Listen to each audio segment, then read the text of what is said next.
ಈ ಹೆಲ್ದಿಯಾದ ಹೆಸರುಬೇಳೆ ಪಾಯಸ ಯಾವ ಥರ ಮಾಡೋದು ಅಂತ ನೋಡ್ಕೊಳ್ಳೋಣ. ಒಂದು ಪ್ಯಾನಲ್ಲಿ ನಾನು 1 ಬೌಲಷ್ಟು ಹೆಸರುಬೇಳೆನ ನಾನು ಹುರಿತಾ ಇದ್ದೀನಿ. ಮೀಡಿಯಂ ಫ್ಲೇಮಲ್ಲಿ ಇಟ್ಕೊಂಡು ಹುರಿದಾದ್ಮೇಲೆ ನಾವು ತೊಳ್ಕೊಬೇಕು, ತೊಳೆದು ಹುರಿಯೋಕ್ಕಾಗಲ್ಲ. 1 ಬೌಲು ಹೆಸರುಬೇಳೆಗೆ ನಾನು 3 ಬೌಲಷ್ಟು ನೀರನ್ನ ಹಾಕಿ 3 ವಿಜಿಲ್ ಬರೋವರೆಗೂ ಇದನ್ನು ಬೇಯಿಸ್ಕೋಬೇಕು.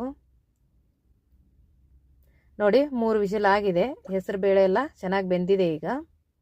ಈಗ ಒಗ್ಗರಣೆ ಮಾಡ್ತಾ ಇದ್ದೀನಿ. 1 ಟೇಬಲ್ ಸ್ಪೂನಷ್ಟು ತುಪ್ಪ ಹಾಕಿ ಇದಕ್ಕೆ ಗೋಡಂಬಿ ಹಾಕಿ ಒಂದು ಸ್ವಲ್ಪ ದ್ರಾಕ್ಷಿ ಹಾಕಿ ಹುರ್ಕೋತಾ ಇದ್ದೀನಿ.